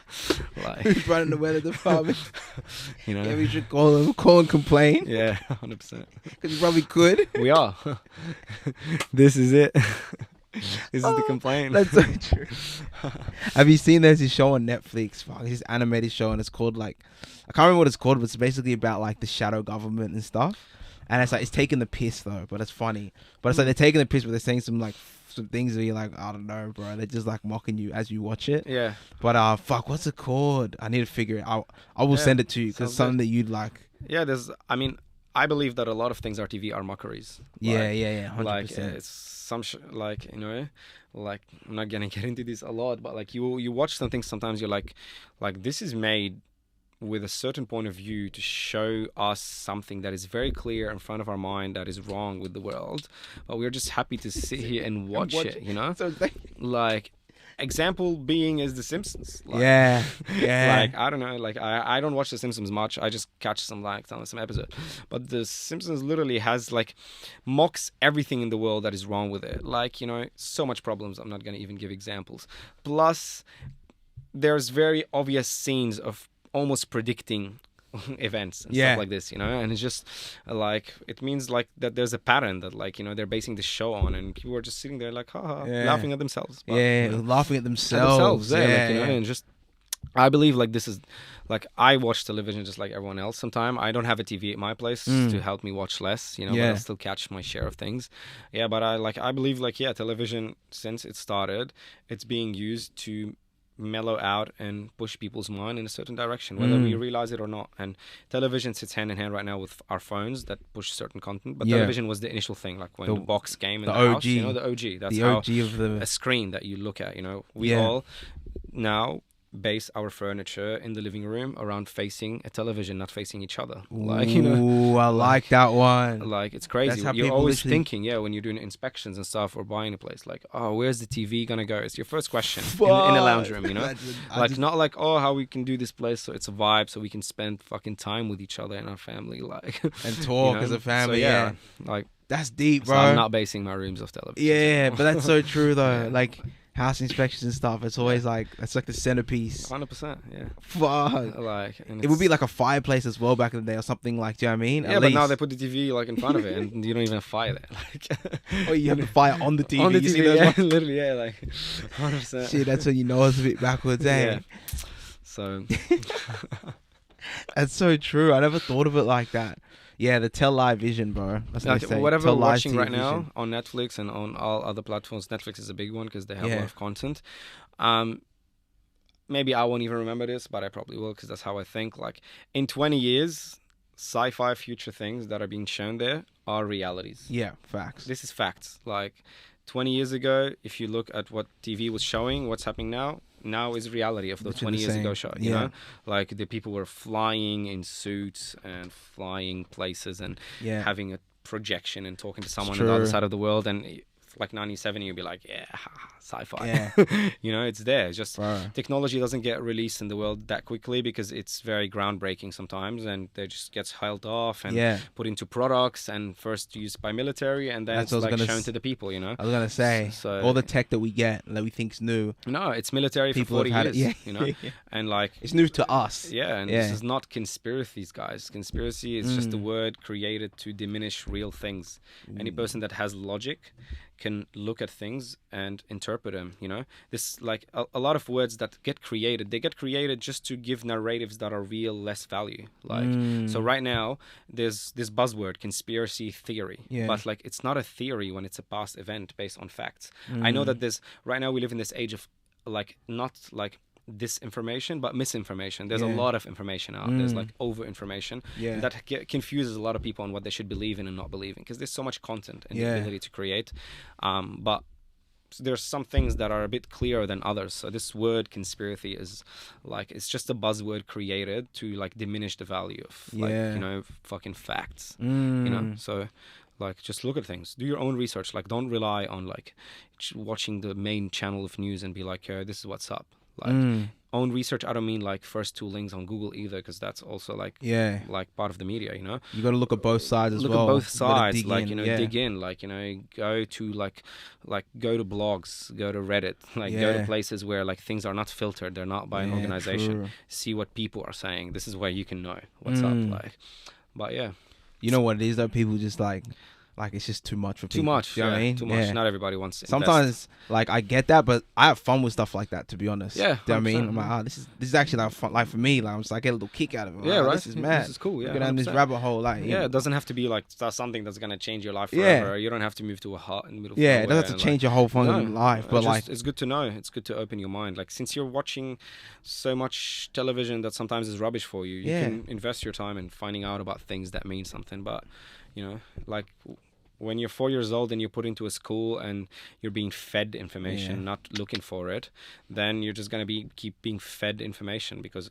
you're just suddenly an adult and you're not learning and you're working and you don't know what to do. Yeah, it's true. I'm generalizing here. A lot of people are different, but I'm just talking about like, you know, there is some generalization that I can make, that people are more programmed into receiving information rather than like looking out for it themselves or making their own decisions or listening to their higher self, like you know. So it's true how school does that, because like you have the syllabus or like the standard, right? 100%. And then like everything's coming from that.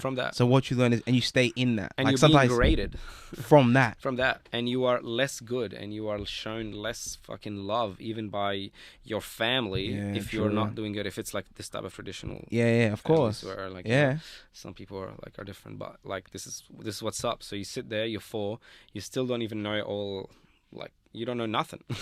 And then first, all right, 1 + 1 = 2, ABC, and followed on from that, you're being graded on listening to this teacher that's teaching a syllabus that, you know, they didn't even create, and it goes on from there. Who wrote it? They have no idea. In the first 7-8 years of our lives is the time where we are created, but we're being created by our parents, who are part of the same system, and by school with a bunch of random teachers who just get paid to enforce books on us. So like, you know, I'm a big believer in like education at home. If the parents are open enough to do that, means they are going to do it well.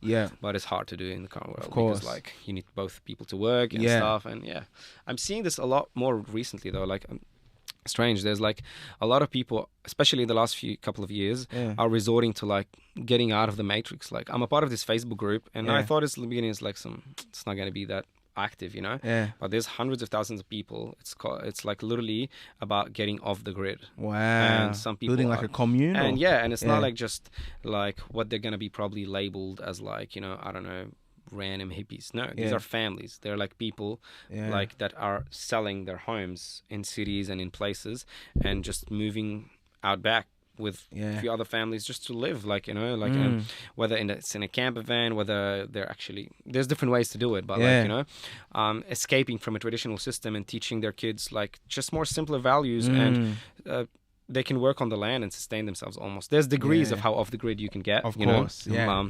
And how skilled you are to be skilled you are to to do that. And like I see sometimes shouts from like landowners who are like, oh, we're like already like 20 people here, we have space still because it's a big paddock. If you can do anything with your hands or anything at all, we're willing to contribute, hit us up and let's chat. And like people are doing this, you know, so it's like you bring your skills to the table. Yeah, because initially the world started like this, like you know, that, you're right. Like you basically used to, as a human, just need to work to eat and survive, right? So initially you either gather or hunt food back in the days, right? And then like, or then we started like planting our own. And then now, like, we are so far from all of that because now we're being told that the only way to live is just to basically go and get this number transferred to our bank account, you know? But that's not true. Like, that's not true at all. Like, and it comes part of like this, you know, enforcing of like licenses to everything and regulations again, like coming back regulations, to, you know, back to the fucking regulations. It's like, but that's not true. Like, why is it enforceable that, you know, you're not allowed to plan on your land? Like, you are allowed, you know, and you can. It's just harder life now because we're all used to the more suburban life and more city life and stuff. But yeah, I like this movement. It's pretty cool. And it's deep. How there's a lot of families that are doing it. Yeah, it's because like it's at that point where it's like, do you want to raise your, like, you've been through it, like, so you've been through that, like, and you've noticed how it's affected you, and you're like, it's like that breaking generational curses type thing. 100%. It's like, do I want to put my kids through that? Like, same thing, no. No, like me personally, definitely, I'd be like, nah, it'd be something totally different. Just because I know, like, from my personal experience, strictly my personal experience, I'd be like, nah, because at the end of the day, your kids are gonna be like 23 your chromosomes and 23, like, say, your partner's chromosomes. So probably gonna be very similar to you. Yeah. So you can kind of make that little bit of an assumption where it's just like there'll be certain tendencies. Do you know what I mean? Like 100%. Just biologically. So you could be like, nah, I think the best thing would be to go off grid or these communes and stuff. But you're right, I've noticed, I've seen things and seen like these YouTubers like create tribes and stuff. I'm like, fuck, that's real. Like, that's pretty cool, yeah. And also, like, really, what skill did I learn in the school system that is useful for me right now? I was just being fed with so much information. Yeah. I forgot 80% of it. Yeah. The 20% that I still remember are like basic mathematics and language. Language you almost learn on your own, and you can study language as a part of like a alternative education. Facts. You know, and like you can have a bit of a primary education with like high level things to understand things about the world that you will. The things that I still remember right now are things that we should learn in school, probably, you know. You learn about the universe and how the universe is, and like, you know, space and laws of, like, you know, like basic laws of biology and physics and stuff, but like not like to a level where we're enforcing this heavy curriculum on you and like fake history and all of this shit, just like things that you don't even remember. So it can be improved. I don't know. It's true though. Like when like that's a very like simple statement. It can be improved. Someone work on it, please. Like improved or removed. Or removed. Yeah. Either one. I try to be diplomatic. No, facts. But it's true, man. Like in school, like how you were breaking it down, like what you learned, like 20% of that. I'm just like, half of the stuff I actually have to unlearn. You know what I mean? I have to like be break out of it because like, nah, that ain't how it is. Yeah. But like, that 7 years or however long of like just one program, one set routine, it's gonna take a while to break out. Do you know what I mean? And to shift it or to change it. Or even replace it with different things, you know? Some people live their whole life without having anyone in their life that will help them break out of it. Yeah. Most people, you know? That's why sometimes, like, I will meet people, and then initially I have this, like, filtered version of myself. Like, I have this person that, you know, like, where I'm not going to hit you with any heavy shit, with nothing. I'm just going to be, like, nice and polite, and, like, because you're part of my life newly, you know? But then, like, when I start doing that, it means I'm caring about someone more. And if I care about you, I'm going to be real. I'm going to be, like, sharing what I learned in my own experience. Like, I'm not like teaching anyone. I just like to share things more than not, because like if like I care about you and I see that like I learned something that will benefit you, I'm gonna say it. Like, you know, and then you will see resistance sometimes in people that haven't been exposed to like more real shit, because like, and some people resist too much, like, because like they learned a lot from like their education and they're growing up, that it's hard to break out of it that quickly, you know. Yeah.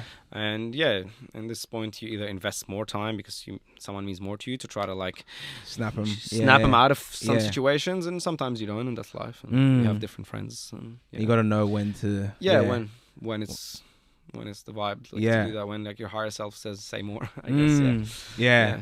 It takes a while to learn that. For and me when personally, reciprocity and like energy, chemistry. Yeah. Like, there's a lot of factors that involve how much we say to someone. And it's true. I like how you said that. You're going with the filtered version at the beginning. I'm kind of like that as well. It's yeah. just like you just have that. Yeah. Whereas just like, yeah, because you can't go all in. Hell no. Huh? You might be putting the crazy home. 100%. If I went all in, straight away.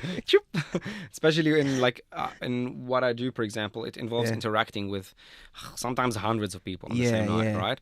And like I'm also like I'm an extrovert, but I'm an introvert. Like I like my alone time and I like my space, so I can't always be having fully open conversations with like 200 people. And that sometimes people take that like in the wrong way. Like they'll like think that I'm like just like, I don't know, being cocky or not really wanting to conversate and stuff. No, but like we don't always have energy to connect 100%. On a proper level with 200 people. Like, I actually recently like was catching up with like she's a new friend, but we're like very close. A few months ago actually, and we caught up properly for the first time. I know her for like a couple of years, and we caught up properly for the first time like a couple months ago.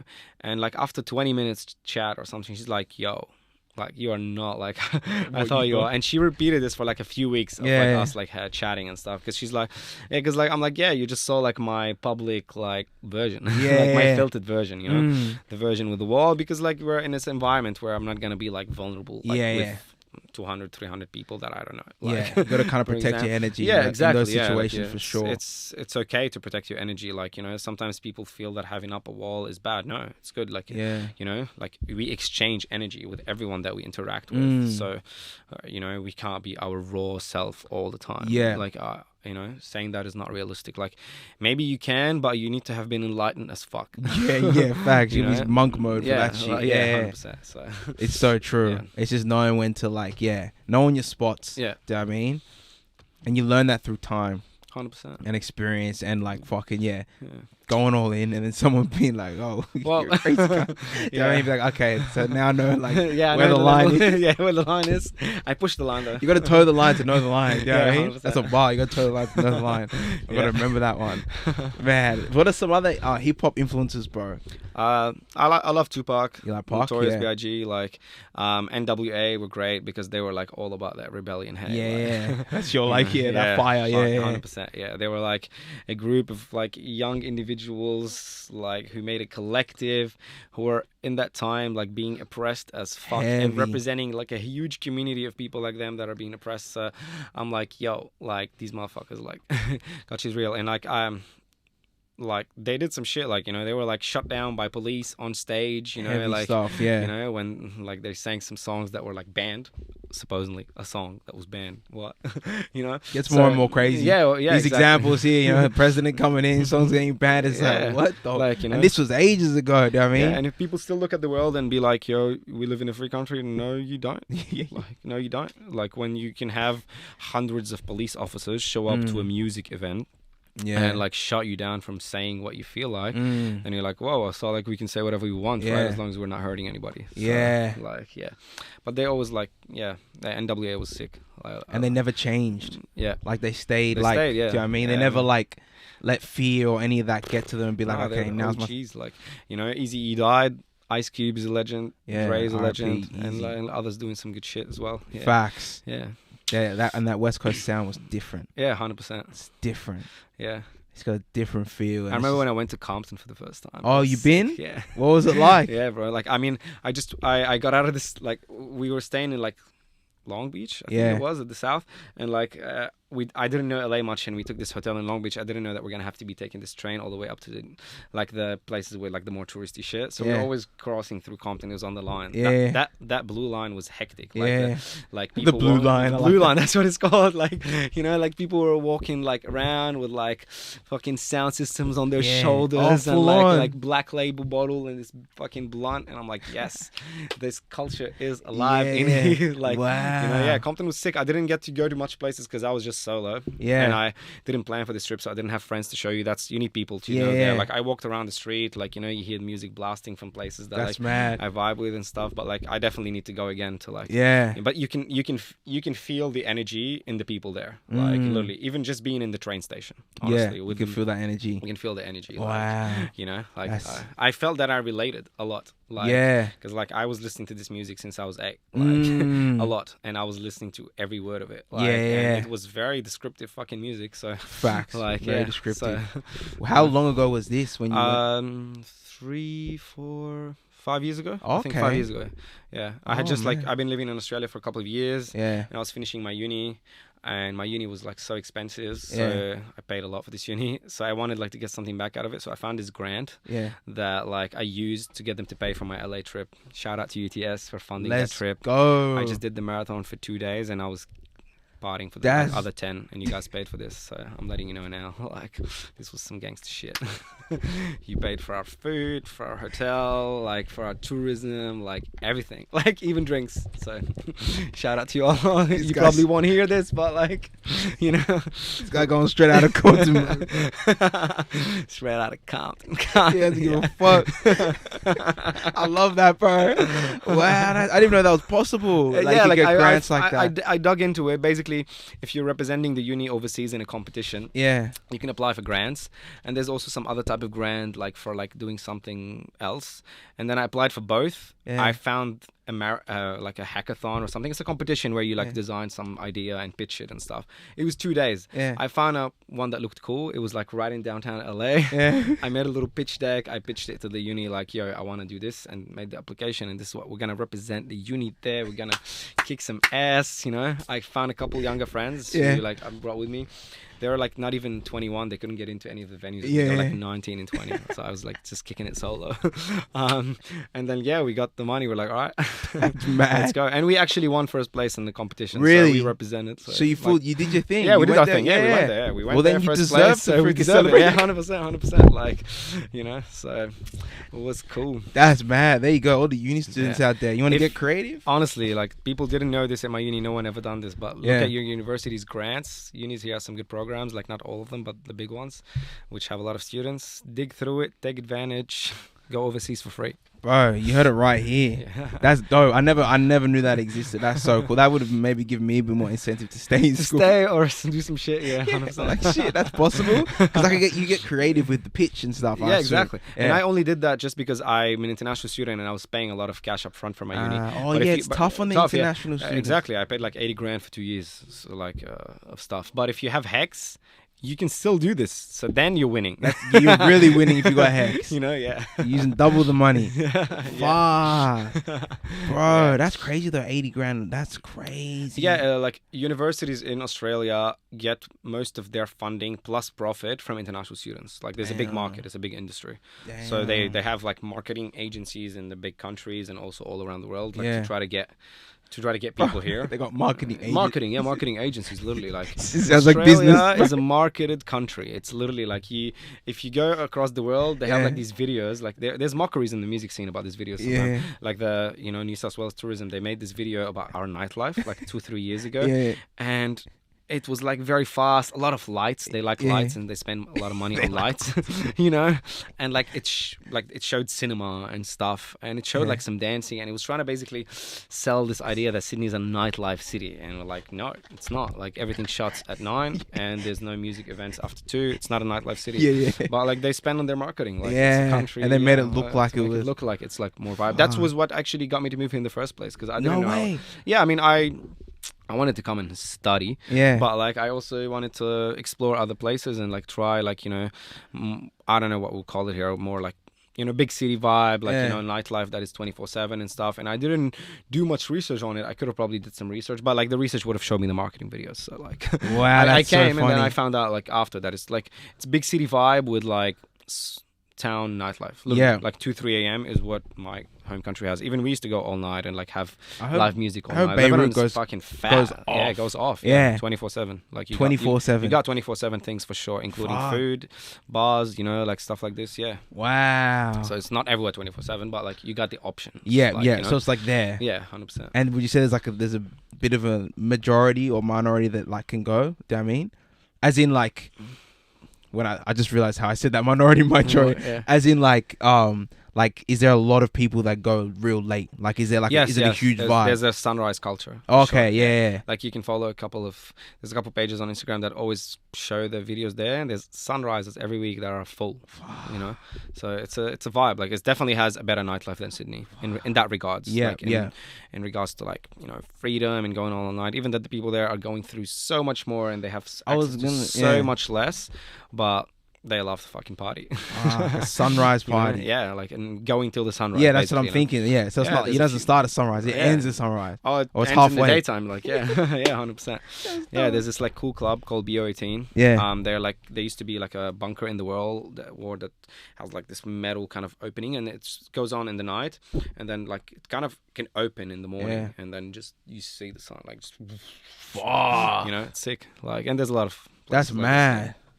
So the people there love their entertainment. Yeah. Honestly, this is all that keeps Lebanese people going, is the fact that there's like music and entertainment like never cease to be at full throttle, no matter what. Really? So it's always like that. It's always booming like that. It's always booming. People are struggling and complaining and shit, but like, and then you go to the club on Saturday night and it's full and people spending money. I don't know how. Yeah. It's probably due to the fact that there's a lot of people in Lebanon leaving and then sending money back to their families and stuff, keeping that alive, and also a lot of tourists that go back and stuff, because there's more Lebanese people in the world than there is in Lebanon, like, you know, 100%. I've like noticed 10 million or 11 million, even that they're not all coming back. But if you get the whole country, there's 4 million. If you have 1 million tourists that are visiting every fucking cycle of 5 to 10 years, you're getting a booming, like, you know, tourism. So there's more Lebanese people out of Lebanon, would you say? Yeah, like Lebanese / second or third generation, probably. Like this probably involves your grandpa is, you know. Yeah. So, I guess. Yeah, that's interesting. What's your last name? Hajar. Means Hajar. like rocker. Rocker. Like, yeah, as like, in like rock out on stage. Like, I mean, it's like it's like rock, basically, like rock, you know. Oh, that's mad. It's like I think it used to be an occupation. Yeah. Like for people like, you know, crafting rocks and stuff like this. You know what? I was never not interested. I was never enlightened to like look into my family history up until like this year. And I haven't did any research because I haven't been home in like 3-4 years.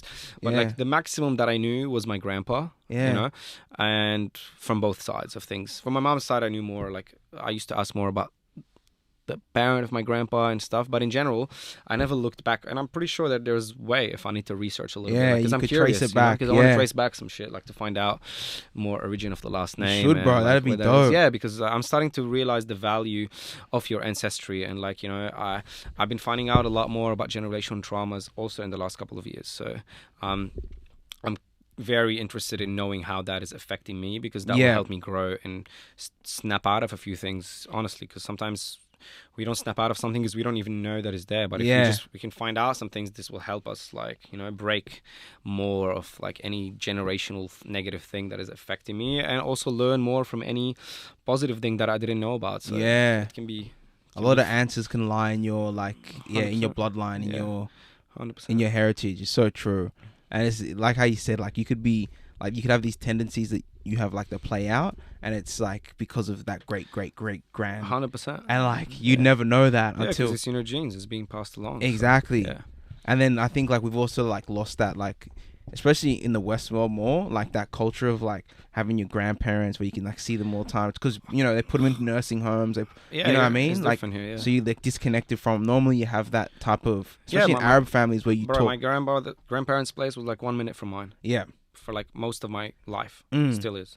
So I mean, later on when I grew up and got busy, I go there later. But like growing up until I was like 20, even, like I'm there at least once a week, twice a week, sleeping there. You know, like love that, connecting with them, like my mom's side specifically. So you know, I'm actually more connected with my mom's side of the family. Okay, and I know them more. But I want to get into like my dad's side, because I have a feeling that that's where my more, let's call them less explored qualities that I can work on are from there. You know, I started to realize that recently. So I'm keen to know more about my dad's side of the family, so that's I can deep, like bro. you know, you know, see what's up. Yeah, that's interesting. It's crazy how both play a huge part. Do you know what I mean? Both like it's creating balance between the both. Yeah. Do you know what I mean?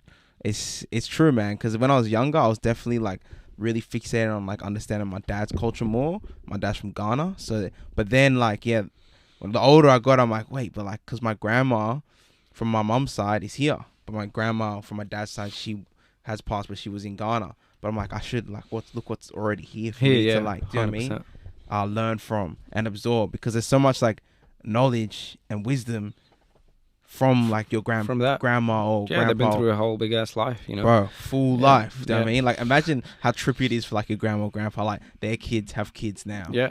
And they're like, oh, and just sitting. Imagine like, I always like going to my grandma, I'm like, is it trippy like at these family events, you're just sitting here and like all your kids are here, and then their kids are here, and then even their kids. It's like, could you imagine that? Like, fuck, sitting there being like, I mean, trip the fuck out. Honestly, like, I don't know. Like, I would imagine it being very peaceful. Well, humans are never peaceful. We're always like having something we're dealing with. But like, if I'm not decided on like kids and family yet, just because the world is challenging, and I need to be sure that I can like give them my all and raise like and get them not to be like, I don't know, I gotta homeschool them basically, like but which is challenging, so I'm rathering for now to say that I won't. But I think it will be very peaceful if you created family and it's already second generation, because the reason to create a family is to have a group that you belong to and that you love and that love you back and take care of you later on. Like, so they should be kicking it. Well, if I'm making my family, I'm gonna raise them in a way like, you know, we're making we creating facts. We are the creators, or one of the creators, co-creators. I will probably education them and teach them in a way that like when I'm older, like I want to chillax. Like, exactly. You know, like, bro, imagine. I saw like this documentary, this like guy in like Thailand or Cambodia, and he had like ridiculous amount of kids and like wives and everything, like to the point where he had like a town literally. But in Lebanon it's a thing. But he's just sitting back and like, everyone's like just kick it. I'm like, this guy's definitely at peace. You know what I mean? Because you provided and you like worked and you raised and you taught and you became friends with like your kids. And exactly. Like if you're being genuine and real and like, doing it well, you know, then like should have a clan. It's true, man, and it all starts from that family structure. Which is not as encouraged here, or that does not what Australia is like traditionally, I guess, for example, and a lot of Western countries, I guess, would be more like this, and the world in general is becoming a bit more like this. Like, it's a direction that things are heading in. Like, even back home, like, you know, like still not as much, of course, in other areas, but like, you know, grow up, move out, you know, do your thing, get into the system, get a mortgage or whatever. Like, whatever's going to keep you busy from being close to your family is what, like, I feel the world is heading into more, you know? It's like separating you from literally, your family. you're like, you'll tell your parents you're busy to go see them, but you're sitting watching a series, for example, for one whole night. So it's happening. Like this, like, distancing. Social distance. The distancing. I said half of it because I was like, I feel sick by saying the whole word. It doesn't make any sense at all. My like, mate, we were at the bookstore the other day, and he bought 1984. Like, he bought the book, and then he was talking about like Newspeak or something, or one of those things, because we had to study it in school. And then I'm like, bro, wouldn't like social distancing be the one go in that category? Because one of those words where it's just like they contradict each other. Like, you being social but you're distancing. But to be social, you have to, like, if I want to be social with you, I'm like sitting like this far from you. Do you know what I mean? If I can't be social with you if I'm over there. Do you know what I mean? 100%. This is like this is engineering. Facts. These words are not created randomly. When they're like this mass scale. These words are thought through, right? They could have made it physical distancing, which makes more sense. This is a disease. Being physically close way more sense. Means that you are at risk, and keep apart means you are physically distancing. So it's physical distancing. Or you just debunked the shit out of it just then. That is so true. If anything is physical distancing. 100%. That makes so much more sense. 100%. And make it social, because, like, you know, let's get people away from each other. This is how I see it. Because if you speak English, you will realize, like, honestly, because the society didn't need to be distanced. The society needs to be as close as possible because it was a crisis. Just physical distancing, guys. Like, try to step away from each other. Don't go places if you don't need to be, you know, but, like, connect. We still need to be humans and have that connection.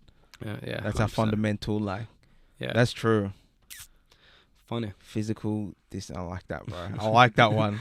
I'm gonna start using that because this comes up in conversations a lot. Yeah. Don't worry, I'll shout you out as well. Sounds good. Like, that's my boy Charbell. He gave me that one. You know what I mean? Check out the podcast as well, by the way. Sick. Bro, we Plugs done and well. plugs. Yeah, exactly. Fuck, bro. No, this has been fun, man. We done really well. We done good. We done 140, which is pretty good, man. Sick, really? Yeah, like Damn, bro. it goes like that. I told you. We're just getting the flow, and then it's just like you look at the time, you're like, fuck, bro. What's the longest you've had it for? Longest was like 2 and a bit. Oh, Dario. Okay, sick. He was. You probably seen him on my stories, like the OG American guy. Crump dancer. Oh, sick, yeah. Yeah. So Because he just had so many stories. Shout out to D. Oh, His fuck stories were like, because he's definitely lived like many lives. I mean, yeah. And he was just going in. Oh, fuck yeah. Stories from the States, stories from here, to the point where I had to be like, D, bro. Camera's cut off. It's not working anymore. Like we'll do a part 2. Pull the plug on D. Like it was just a lot, but it was great. It was great. You know what I mean, that it goes back to what we were saying about the OGs. The grandparents, that they have so many stories, so much wisdom that can just help you. Yeah, 100%. It's nice to like also be young and have grandparent energy then. Yeah, like facts. means you've been through a lot, like stuff. Like, you know, that's that old soul. Yeah, like I'm 28. I feel that I'm like I can play and I feel like I'm 16, but at the same time I feel that I'm like mentally like 38. You know. Yeah. Actually, I was hearing recently someone was talking about like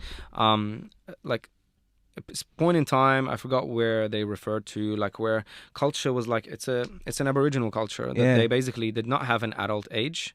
It was just more like an adult wisdom. So you're considered an adult based on portraying certain qualities and like being a certain way. So you don't just like become an adult by being 18 and like get handed over like a car and like the right to do whatever you want. Like that's deep. It was like I love this. Presence, a mentality. Yeah, literally, yeah. Like you have to go through a bit of not like exams or tests or anything. It's just like I didn't ask more details, but like it was basically about your community and like who you're part of. Yeah, will like say that right now you are an adult. For some people that might be 15 because they've been through it. For some people that should be 30. I think, in my opinion. I days. like that. You know, because I don't think 18-year-old you're an adult. So true, bro. It's so true though. Like I know some 18-year-olds that are like mass switched on. I'm like, 100%. whoa, look at. I'm like, bro. Like even when I was at 18, I wasn't there. I wasn't like that. 100%. And then I know some 20. I'm 26. And 26-year-old. I'm like, bro, you kid, bro. Yeah, 100%. Yeah. Like, so what's happening here? You know what I mean? Like that. Like,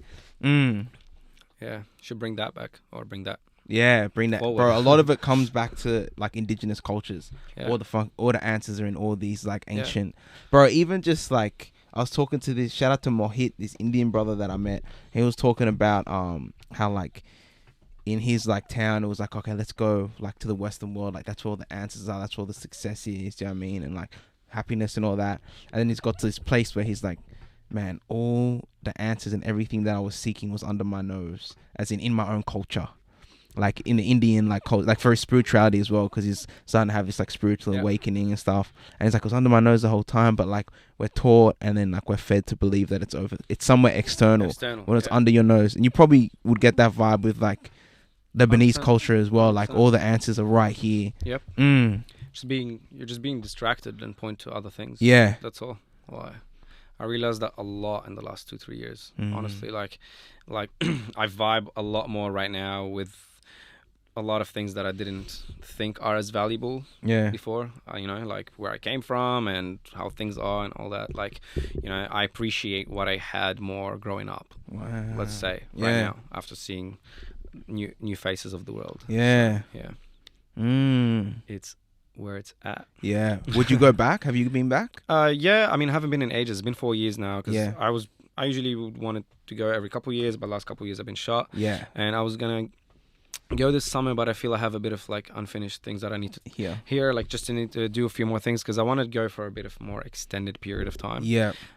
So like, good in. Yeah, I need a break from this continent. Yeah. Like, so I want to go home for like 6-7 weeks, and I want to go on a little bit of like a tour like around Europe, like with everyone that I've met so far here. I've been working with some people to try to like tee up gigs and just have like you're gonna tour in Europe. Yeah, I mean like it's just my own thing. Like I'm doing it, like I'm gonna call it my Europe tour, but like I'm doing it through like a lot of messaging, you know, like a lot of people that you met, and just do sick parties and create experiences. Because eventually I would like to, like, if I want to grow in the music that I'm worldwide. into. But I will need to be based not in Australia. Yeah. Like Australia's cool, but it's far from everywhere. Like Yeah. you don't see any worldwide artist based in here. Australia, because it's like a lot of travel time, and then like people always need to pay a lot more to book you. You know, while in Europe you can just be driving around and like go from one place to another. Yeah. Like 1 hour flight, you're there. So True. it's easier to have like a touring DJ producer life over there, you know, because like where are you going to go from here? You're going to go. Yeah. It's a long plane ride. Yeah. A lot of stop offs in Singapore or wherever. Do you know what I mean? Yeah. So it becomes like, so that's the longer term plan. As soon as I've been producing some music and I want to release some stuff soon, and as soon as I do that a little bit, like I have some stuff ready in the next year or so, release some stuff, and then I probably intend to move somewhere a little bit more permanently. Let's see. Would you say Europe? Yeah, it's where it's at. Yeah. You know, I mean, plans don't exist, right? And we never know what's going to happen, and I might meet someone or find out something, and I'll be ending up somewhere else. Like South America's a vibe as well, you know? I just like I know like Europe is like a big hub for electronic music, techno, and there's a lot of venues and a lot of things happening. But it's growing everywhere in the world. True as well. Yeah, exactly. South America, that'd be dope. That'd be dope as well. That'd be yeah. Plus great food. Yeah. Amazing people. Yeah, there we go. This is a moment. Yeah, another one. Like, I'm like, the Midnight Moods moments. You're catching them all, bro. That's mad. Yeah, I think like it's good to have those not big, but those like big picture like aspirations. You know what I mean? Like you're thinking, if I want to travel the world and do this, what I love, 100%. then I need to be in this. This is my biggest motivation for doing what I do. Like I'm not gonna stop doing what I'm doing. Love it, and bro. my goal is basically to be able to go around the world and play music for a lot of people everywhere, you know, and just have experiences on the way. Because like, you know, and I'm not gonna settle for doing anything different. Like, you know, I sometimes slow down, and the life has been tough, and like sometimes you lose track, but like I have that at the back of my mind, and when that thing is not in my mind anymore, it means it's not me, because right now this is like my obsession. Like I want to be able to make my own music, go around the world to all the fucking unique places, and just play that music to people so we can just have a good time. Get on the pulse, mate. 100%. Everyone on the same pulse. I love that, bro. I'm like that as well, bro. Big dreamer. Like, you got to have it. I mean, that's what keeps me going as well. 100%. Like, and everybody, like anybody that is listening to this right now that has a little bit of a motivation to do something and should not let it go. Yeah. Like, this is what keeps you alive. Just like look at people older than you and use them as examples. Like everybody that still follows any passion that you got, anything that makes you feel alive, is that what keeps you alive. You can you can like, you know, you can survive. Like not doing what you love, but like, you know, if you want to be alive, like in that sense, like just you need to keep doing what you love, and you need to still have a passion, and you need to, you know, like I don't know, like I feel the world is designed to make you distracted from this, and you shouldn't be. Like, you know, like fuck the laws that tell you that you can't do something. Like it's just not the laws of government, but just the laws of the world in general. Like, you know, shit that restricts you, don't listen to it. That was deep, bro. You know? When you said what makes you alive, what makes you feel alive keeps you alive. Yeah, 100%. That was nice. Like, yeah, you know, like just think of all your week, 169 hours or something, I don't even know, and think how many hours you felt fucking satisfied, right? And I mean, at that point in time, there should be something that you've done that made you feel better than all of the other things, right? Like it's simple. I know that it's hard and we all need to work and stuff, but there's enough hours in the week to try to like pinpoint those do two things at least, like like your work and whatever like makes you happy and stuff. And if you have to compromise on what makes you happy for more work and more things, means like you shouldn't. Like, because we are not going anywhere. We're here for 80 years, 90 years, then we're out.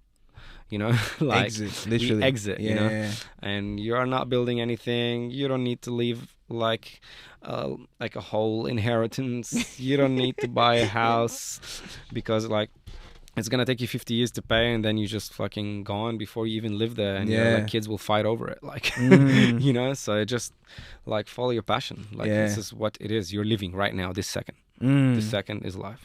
I think this is what I'm always trying to believe in. Like that, like sometimes it makes me like become a bit careless on my responsibilities and stuff, but it pays off over like long-term happiness and satisfaction. Is the fact that you are alive right now, make the most of it. Like, you know, and try to connect what makes you alive with what you're doing each day. There's ways, you know.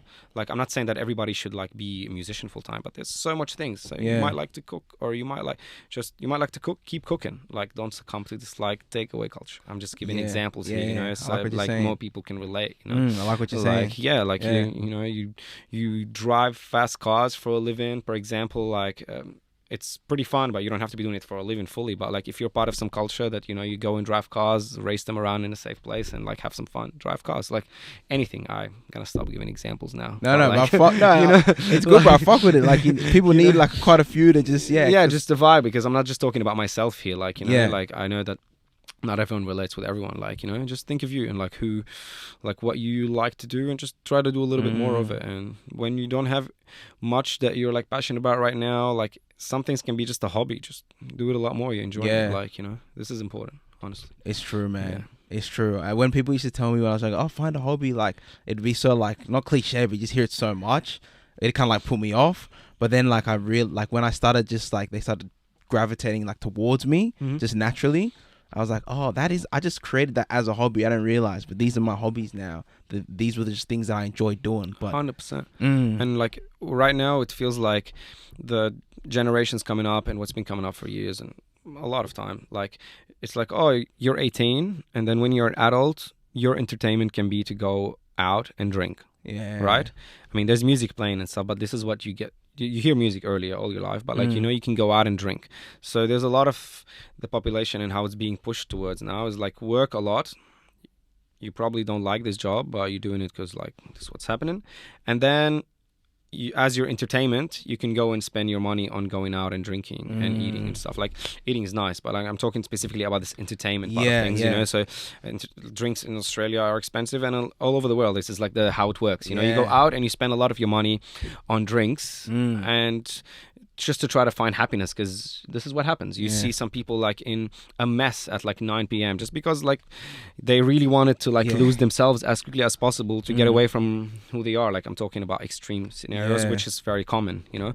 So yeah, like going to the pub and having some drinks is not your only entertainment, but it's a quick solution, because you know, we go and we drink and like it just allows us to unwind a little bit, you know. But there's things that are more sustainable if you actually just pursue your passion and things that you love. It doesn't always have to be like going to to drink. I like drinking, don't get me wrong, but like it's a thing. It's not like main entertainment, and I feel that a lot of time recently it's a main source of entertainment for a lot of people, like because they just work a lot, because that's how their life became, and then it just becomes the only thing that you do, kind of thing, you know. Just go pay somewhere just to consume some stuff, and like, you know, consumption. And I'm gonna generalize it, step away from the alcohol, and just to consume things and pay money for them, you know. It's not always entertainment, it's not always like how things should be, but no, that's real talk, bro. Like, it's true, man. What you consume is important as well. That's a huge one. Do you know what I mean? Especially like the rate that you're like, do you know what I mean? Doing it at, consuming it. There's alternatives now as well that are like popping up that like will probably be more in like mainstream conversation. You know, when they're like fully allowed, but like there's alternatives as well to like drinking alcohol. That, like, you know, very easy to like get into that, and that's gonna be beneficial for more people as well. More soon. It's true. But and the alcohol thing goes all back to like the regulating and stuff, do you know what I mean? Because it's just like, it's just more money for these people. 100%. Yeah, I mean, that's the like game. Half the drinks price you pay is tax. Half of it, you know, plus so much other tax. Like, why does this drink need to be this much expensive? Because that's how it's made to be. We're pushing you all in these venues, and then you get a cut out of it.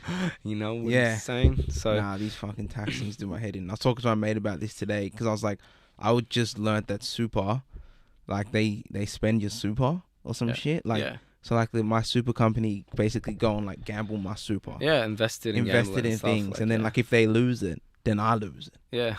And I was like, this is like new to me. I'm not into all that, but like it was like I had just learned that, and I've been baffled for like weeks. Like I've been talking about it so much, because I'm calling out, bro. Is this normal? Like are we all like? That's why you have to go to like do your self-managed super. If you have a lot of super money or whatever sum that is important to you, you can do self-manage, and that's your own money, and you can choose. You can do your own. It just takes some effort. That's why it's made easier for people just to. But that's the thing though. Like, why do you have to like? I don't know, just all this stuff. Like, why do you get have it? And it's just ridiculous. Like shit like that when I just learn it. I'm like, it's basically you're giving your money to a select few people that are behind the big organizations that get it, invested in the tens of billions, make tens of billions, and then give it back to you after 40 years, just like almost as it is. Basically with a little bit of interest that is nothing, with a sprinkle on top, you know. It's just mostly your money. And like, you know, people be buying fucking islands and corporations and shit. It's actually wild when you think about it. And I'm just like, fuck. I'm like, that's a business right there. Being a super company. I'm like, bro, that's if anyone wants to get into business, there you go. I'm like, shit, that's one way. Get into it, so it's probably. And I was like, and I was thinking that I'm like, how do you even get into that? Like, say, like I'm in school, I'm like, I want to own a super company. Like, how does that happen? Are they going to teach me how to do that? No, they wouldn't want to teach you how to do that. And honestly, it's like these kind of big businesses right now. Yeah, it's a lot of like generationally controlled. Yeah, like you can be an entrepreneur in a lot of things, but these like big business, it's passed down. It's almost passed down. You know, it's almost passed down, or you have to join, like you have to work a lot of your life and be friends with a lot of people and join certain organizations, you know, that will like get you in certain directions, and it's public. It's I'm not talking experiences again, just look it up. I know friends who go to meetings, and there's part of like groups that help you because they're in positions to help you. But in general, it's you can't open it up tomorrow. Damn it. Our super dream just died.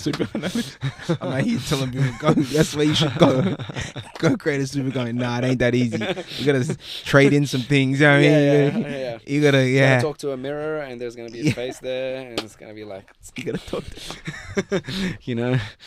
Oh shit, I love it, bro. We're going in. We had to. I said we'll message him, bro. We can go down the rabbit holes. We've done amazing, bro. We've done really well, bro. I'm grateful that we were like not your first podcast, but would you say first in an actual podcast space? Yeah, for sure. Definitely. You know, and like, you know what's funny? I'm never like a podcast fan. I'm not listening to podcasts. I know it's like bigger now, but I've listened to yours literally. Oh, really? Like, I appreciate it, bro. And like, I'm like, all right, let's check this out. You know? Yeah. So like, I appreciate it, bro. Well, now you're gonna be on it, bro. I'm gonna have a massive episode, and then we'll get you back as well. Do you know what I mean, when you got your next endeavors? You know what I'm saying? Good, any things coming up that you want to like push, or any like events come out later in the year? I think I'm gonna be doing a festival. It's gonna be happening like next year.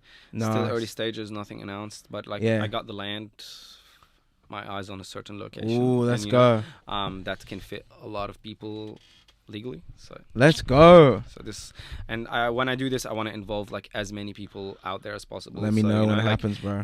Like if like anybody wants to be involved in any way, like this is the time, like when I'm gonna basically announce this before it's planned, just that this is gonna be planned, and then involve as many artists, as many collectives. Like we want to have multiple stages, like and like create a vibe, like that's dope, bro. You know, I love that outlook. So, like getting like getting the fam. Do you know what I mean? 100%. More hands makes it easier as well, and more like interesting. Different types of arts, different performers. You know, like nice, bro. We'll be sick. Legend, my brother. And wait, before we go, you've been producing some stuff.